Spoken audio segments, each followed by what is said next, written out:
काठावर वसलेल्या सुंदर सोनगाव नावाच्या गावात एक साधे आणि कष्टाळू कुटुंब राहत होते.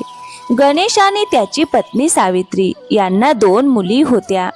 मोठ्या मुलीचे नाव होते मुक्ता. ती शांत स्वभावाची, मेहनती आणि अतिशय समजूतदार होती. धाकट्या मुलीचे नाव होते राधा. ती चंचल, सुंदर आणि सर्वांची लाडकी होती. मुक्ताचा रंग सावळा होता. तिचा चेहरा जरी बाह्य सौंदर्याच्या मापदंडानुसार उठून दिसत नसला तरी तिच्या डोळ्यात एक विलक्षण खोली आणि माणुसकी होती. तिच्या मनातील चांगुलपणा तिच्या प्रत्येक कृतीतून झळकत असे. पण जेव्हा जेव्हा तिच्या लग्नाचा विषय निघायचा तेव्हा लोक तिच्या गुणांपेक्षा तिच्या रंगाकडे जास्त लक्ष द्यायचे. एके दिवशी सकाळी सावित्री अंगणात बसून घरची कामे करत होती. तेवढ्यात गणेश घरात आला. अगं सावित्री, ऐकतेस का? शेजारच्या मोहनपूर गावातून आपल्या मुक्तासाठी स्थळ येणार आहे. मुलाकडची मंडळी आज संध्याकाळी तिला बघायला येणार आहेत. अहो, खरंच? देवा, अखेर माझी प्रार्थना ऐकलीस. किती दिवसांपासून या क्षणांची वाट पाहत होते. हो सावित्री, पण तुला माहित आहे ना, या आधीही अनेकदा लोक आले आणि अहो, त्या जुन्या गोष्टी आता विसरून जा. यावेळी नक्की होकार मिळेल. माझी मुक्ता इतकी गुणी आहे की तिच्यासारखी मुलगी शोधूनही सापडणार नाही. त्याच दरम्यान मुक्ता आपल्या खोलीत बसून पुस्तक वाचत होती. आई वडिलांचे बोलणे तिच्या कानावर पडले. तिने हळूच पुस्तक बंद केले आणि एक दीर्घ श्वास घेतला. पुन्हा एकदा, पण मी काय करू? आई बाबांच्या आशा माझ्याशी जोडलेल्या आहेत. त्यांची मनं दुखावणं मला कधीच जमणार नाही. तेवढ्यात राधा धावतच खोलीत आली. अगं ताई, ऐकलंस का? आज मुलाकडची मंडळी येणार आहेत. तू लवकर तयार हो. मी तुझे केस छान विंचरून देते. अगं राहू दे ग राधा, जे व्हायचं आहे ते होणारच. अगं ताई, तू अशी आधीच हार का मानतेस? तू जगातील सर्वात चांगली मुलगी आहेस. जो तुला ओळखू शकला नाही तोच खरं तर अडाणी आहे. मुक्ताने धाकट्या बहिणीकडे पाहिले. राधाच्या त्या शब्दांनी तिच्या मनावरील ओझे थोडे हलके झाले. मग संध्याकाळ झाली आणि मुलाकडची मंडळी घरी आली. गणेश आणि सावित्री यांनी त्यांचे आदराने स्वागत केले. त्यांना बसण्यासाठी जागा दिली. चहा आणि नाश्ता समोर ठेवण्यात आला. अहो गणेशराव, तुमच्या घराण्याची आणि स्वभावाची खूप प्रशंसा ऐकली आहे. गावात तुमचा चांगला मान आहे. अहो, तुम्ही एवढं कौतुक करता हीच आमच्यासाठी मोठी गोष्ट आहे. बरं, मुलीला बोलवा ना, आम्ही तिलाच पाहायला आलो आहोत. सावित्री आत गेली आणि मुक्ताला घेऊन बाहेर आली. मुक्ता शांतपणे बाहेर आली. तिची नजर खाली होती आणि चेहऱ्यावर संकोच स्पष्ट दिसत होता. मुलाकडील मंडळींनी तिच्याकडे वरपासून खालपर्यंत बारकाईने पाहिले. क्षणभरात त्यांच्या चेहऱ्यावरील भाव बदलले. मुलगी तर सावळी आहे हो, गुणी असेल कदाचित, पण आम्ही जरा वेगळं चित्र मनात उभं केलं होतं. अहो गणेशराव, मुलगी वाईट नाही, पण आमच्या घरात सगळ्यांचाच रंग गोरा आहे.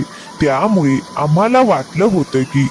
त्यांचे शब्द अर्धवटच राहिले, पण त्या मागचा अर्थ मात्र सर्वांना स्पष्टपणे समजला. गणेश हळू आवाजात म्हणाला, तुम्हाला काय म्हणायचं आहे ते मी समजू शकतो. तेवढ्यात शंकरराव यांची नजर राधाकडे गेली. ते गणेशला म्हणाले, अहो, गैरसमज करून घेऊ नका, पण आमच्या मुलासाठी आम्हाला अजून थोडा विचार करावा लागेल. ही तुमची धाकटी मुलगी आहे का? हो, पण आमच्या घरात मोठ्या मुलीचं लग्न आधी होणार, त्यानंतरच धाकट्या मुलीचा विचार करू. हे ऐकताच शंकरराव आणि त्याची पत्नी उठून उभे राहिले. अहो, ठीक आहे, आम्ही विचार करून तुम्हाला कळवतो. असं म्हणून ते निघून गेले. पण घरातील प्रत्येकाला माहीत होतं की विचार करून कळवतो याचा खरा अर्थ नकारच असतो. मुक्ता काही न बोलता उठली आणि आपल्या खोलीत जाऊन बसली. तिने खिडकीतून बाहेर पाहिले. दूरवर वाहणारी गोदावरी शांतपणे आपल्या मार्गाने पुढे जात होती. ती तिचं पाणी जितकं शांत दिसत होतं तितकीच खोल वेदना मुक्ताच्या मनात दडली होती. देवा, माणसाचा रंगच सर्व काही असतो का? माझ्या मनातील चांगुलपणा, माझे गुण, माझे संस्कार हे कोणालाच दिसत नाहीत का? मग त्या दिवसातच गणेशला त्याचा जुना मित्र वसंतराव यांचे पत्र आले. वसंतराव शहरात राहत होते. त्यांचा मुलगा आदित्य काही दिवसांपूर्वी आपल्या आजीकडे गावात राहण्यासाठी आला होता.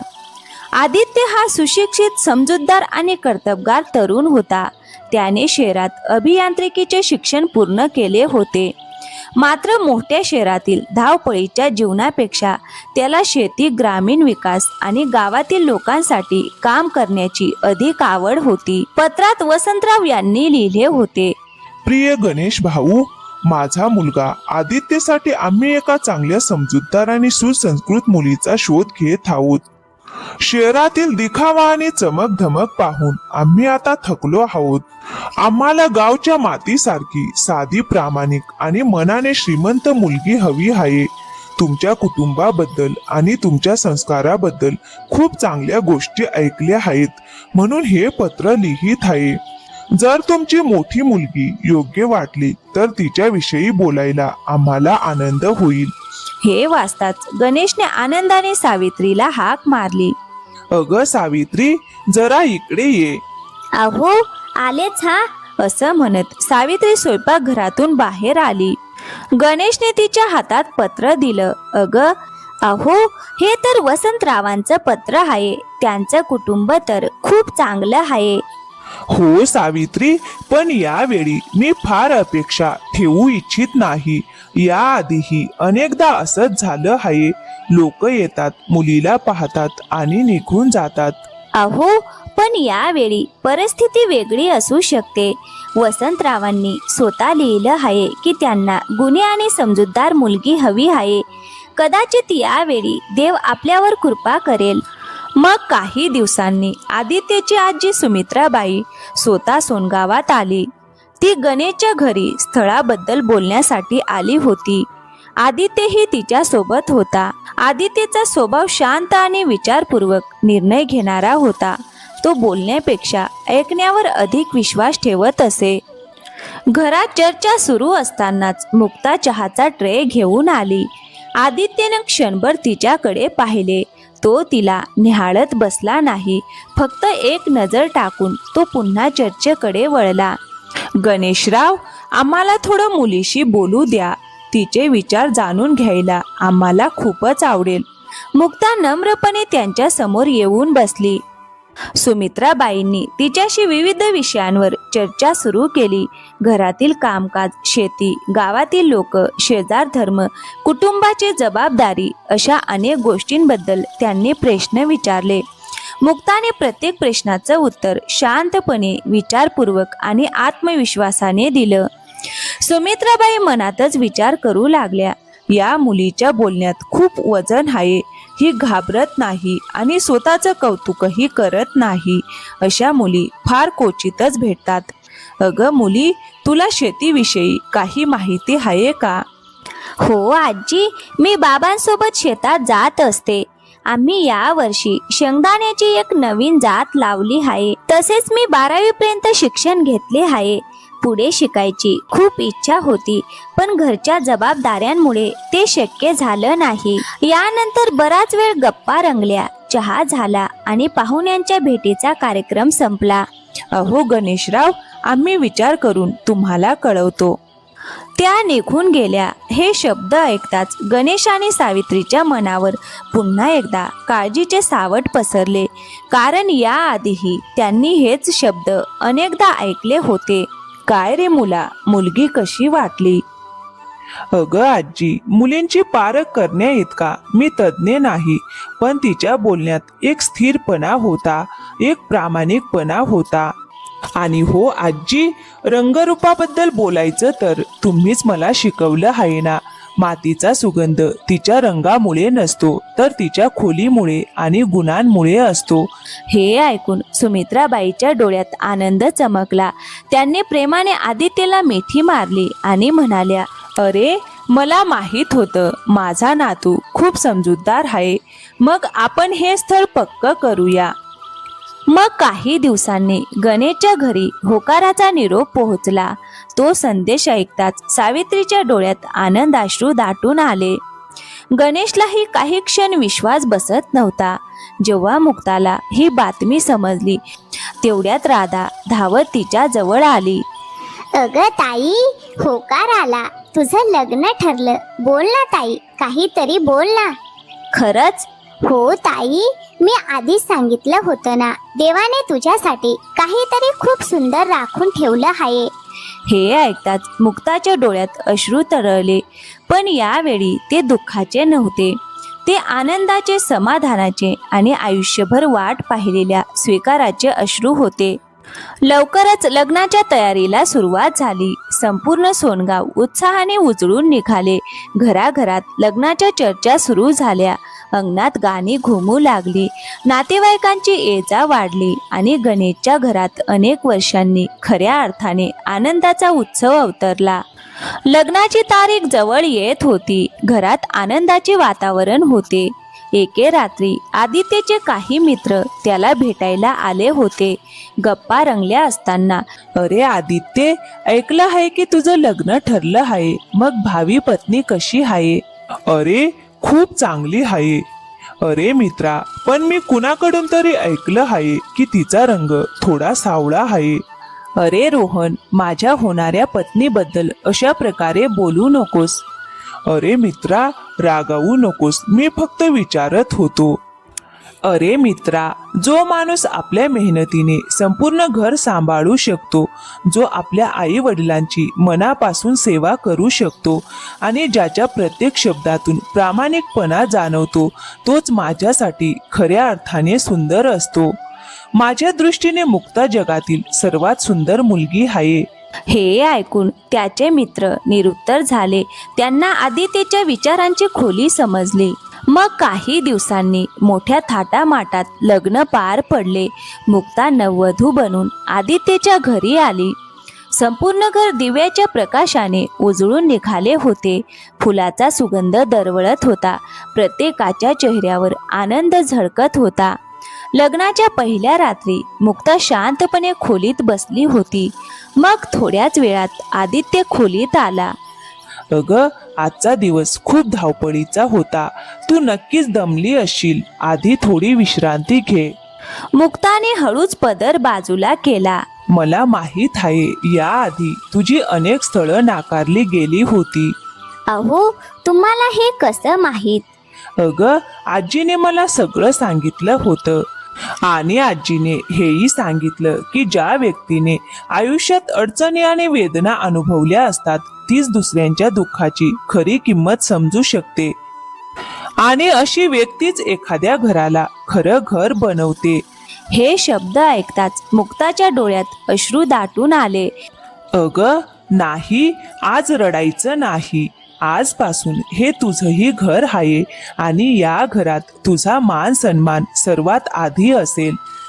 त्या रात्री तिला पहिल्यांदाच असं वाटलं की कोणीतरी तिच्या रंगाकडे नाही, तर तिच्या मनाकडे पाहून तिला स्वीकारलं आहे. नव्या घरात आल्यानंतर मुक्ताने स्वतःला त्या वातावरणाशी हळूहळू जुळवून घेतले. ती रोज पहाटे लवकर उठत असे. घरातील कामे, स्वयंपाक, स्वच्छता, पाहुणचार आणि सुमित्राबाईंची काळजी हे सर्व ती मनापासून आणि आनंदाने करत असे. तिच्या वागण्यात कधीही तक्रार नसायची. प्रत्येक काम ती प्रेमाने आणि जबाबदारीने पूर्ण करत असे. सुमित्राबाई तिच्याशी सुनेप्रमाणे नव्हे तर स्वतःच्या मुलीप्रमाणे वागत होत्या. मुक्तालाही त्यांच्या सहवासात आईची माया अनुभवायला मिळत होती. एके दिवशी सुमित्राबाई अचानक आजारी पडल्या. त्या दिवशी आदित्य काही महत्त्वाच्या कामानिमित्त शहरात गेला होता. आजी, तुम्ही अजिबात काळजी करू नका, मी आहे ना तुमच्या सोबत. त्या रात्री तिने डोळ्याला डोळा लागू दिला नाही. वेळेवर औषधं देणे, कपाळावर थंड पाण्याच्या पट्ट्या ठेवणे, त्यांचे पाय दाबणे, त्यांची विचारपूस करणे हे सर्व ती रात्रभर करत राहिली. सकाळ होताच आदित्य घरी परतला. घरात शिरताच त्याने पाहिले की सुमित्राबाई शांतपणे झोपल्या होत्या. त्यांच्या शेजारी ठेवलेली औषधांची बाटली आणि पाण्याचा ग्लास पाहून त्याला सर्व समजले. तेवढ्यात त्याची नजर समोरच्या खुर्चीकडे गेली. मुक्ता तिथेच बसल्या बसल्या झोपली होती. रात्रभर जागरण केल्यामुळे तिचे डोळे थकलेले दिसत होते. ते दृश्य पाहून आदित्यचे मन भरून आले. त्याला पुन्हा एकदा जाणवले की त्याने योग्य जीवनसाथीची निवड केली आहे. मग काही महिने उलटले. त्याच दरम्यान आदित्य समोर एक मोठी अडचण उभी राहिली. गावातील शेतकऱ्यांना पाण्याचा प्रश्न भेडसावत होता. त्यावर उपाय म्हणून त्याने गावाजवळ नवीन विहीर खोदण्याचा प्रस्ताव तयार केला होता. त्यासाठी त्याने नगरपंचायतीकडे अर्जही केला होता. मात्र अनेक महिने उलटून गेले तरी कोणताही प्रतिसाद मिळाला नाही. एके संध्याकाळी तो खूप निराशाने थकलेला घरी परतला. घरात येऊन तो शांतपणे अंगणात बसला.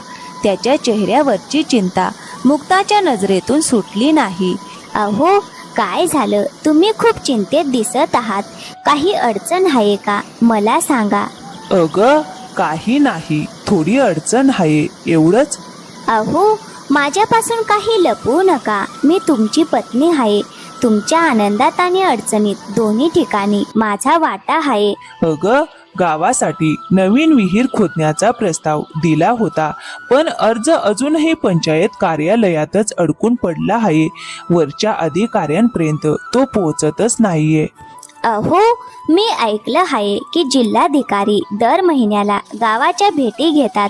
आपण थेट त्यांच्यापर्यंत आपली समस्या पोहोचवली तर. अहो, मी एक पत्र लिहिते, योग्य भाषेत स्पष्टपणे आणि सर्व माहिती व्यवस्थित मांडून. मी शिकले आहे. माझं शिक्षण कुठेतरी उपयोगी पडायला हवं ना. मग दुसऱ्या दिवशी मुक्ताने अत्यंत प्रभावी आणि सुस्पष्ट पत्र तयार केलं. त्या पत्रात गावातील पाण्याची टंचाई, शेतकऱ्यांच्या अडचणी, कोरडी पडलेली शेतं आणि नवीन विहिरीची गरज याबद्दल तपशिलावर माहिती लिहिली होती. पत्र जिल्हाधिकाऱ्यापर्यंत पोहोचले. त्यांनी ते काळजीपूर्वक वाचले आणि परिस्थितीची गंभीरता लक्षात घेतली. अवघ्या 2 आठवड्यात विहीर खोदण्याचे काम सुरू झाले. संपूर्ण गाव आनंदून गेले. लोक मुक्ताच्या कौतुकाने भरभरून बोलू लागले. अहो, आदित्यरावांची सून तर खूप हुशार निघाली. अहो आदित्यराव, तुम्हाला अशी पत्नी मिळाली आहे जी फक्त घरच सांभाळत नाही तर गावाचाही विचार करते. हे ऐकून आदित्यने अभिमानाने मुक्ताकडे पाहिले. एके संध्याकाळी दोघेही गोदावरी नदीच्या काठावर बसले होते. गोदावरीच्या दिशेने येणारा थंडगार वारा वातावरण अधिक प्रसन्न करत होता. अगं मुक्ता, मी तुला एक गोष्ट विचारू का? अहो, विचारा ना. अगं, तुझी इतकी स्थळं मोडली गेली. जेव्हा लोकांनी फक्त तुझा सावळा रंग पाहून तुला नाकारलं, तेव्हा तू पूर्णपणे खचून गेली नाहीस का? अहो, खचले तर होते. खूप वेळा खचले होते. पण माझ्या आईने मला एक गोष्ट शिकवली होती. अहो, गोदावरी नदीचं पाणी बघा. त्याचा रंग नेहमी स्वच्छ आणि पारदर्शक दिसत नाही, पण ते जिथे जिथे वाहते तिथे तिथे हिरवाई, समृद्धी आणि जीवन निर्माण करते. तिची खरी किंमत तिच्या रंगात नसते तर तिच्या खोलीत असते. आदित्य तिचे शब्द शांतपणे ऐकत होता. तो म्हणाला, अगं मुक्ता, मला माफ कर. अहो, माफी कशाला मागता? कारण पहिल्यांदा तुला पाहिलं तेव्हा मलाही काही विशेष वाटलं नव्हतं. मी ना होकार दिला होता ना नकार, फक्त एक नजर टाकली आणि शांत राहिलो. पण आज मला समजतंय की त्या दिवसाची ती एक झलक तुझी खरी ओळख जाणून घेण्यासाठी पुरेशी नव्हती. खरी मुक्ता तर मला नंतर दिसली. आज असं वाटतं की जग ज्याला तुझी कमतरता समजत होतं तीच तुझी सर्वात मोठी ओळख आहे. मातीचा सुगंध तिच्या रंगात नसतो तर तिच्या खोलीत असतो. हे शब्द ऐकताच मुक्ताचे डोळे पाणावले. तिने समोर वाहणाऱ्या गोदावरी नदीकडे पाहिले. याच नदी काठी बसून तिने कित्येकदा आपले अश्रू लपवले होते आणि याच किनाऱ्यावर तिने नकार, वेदना आणि अपमानाचे क्षण अनुभवले होते. पण आज त्याच किनाऱ्यावर ती मनापासून हसत होती. काळ पुढे सरकत गेला. काही वर्षांनी त्यांच्या घरात एका गोंडस बाळाच्या आगमनाने आनंदाचे वातावरण पसरले. घरभर त्याच्या हसण्याचे आणि रडण्याचे स्वर घुमू लागले. अगं मुली, देव तुला नेहमी सुखी ठेवो. माझ्या आदित्यला तुझ्यासारखी जीवनसाथी मिळाली हीच माझी सर्वात मोठी संपत्ती आहे. त्याच दरम्यान गणेश आणि सावित्रीही आपल्या नातवाला पाहण्यासाठी आले. माझ्या लेकी, तू सिद्ध करून दाखवलंस की मी तुझ्याबद्दल जे म्हणायचे ते खोटं नव्हतं. आई, हे सगळं तुमच्या आशीर्वादाचं फळ आहे.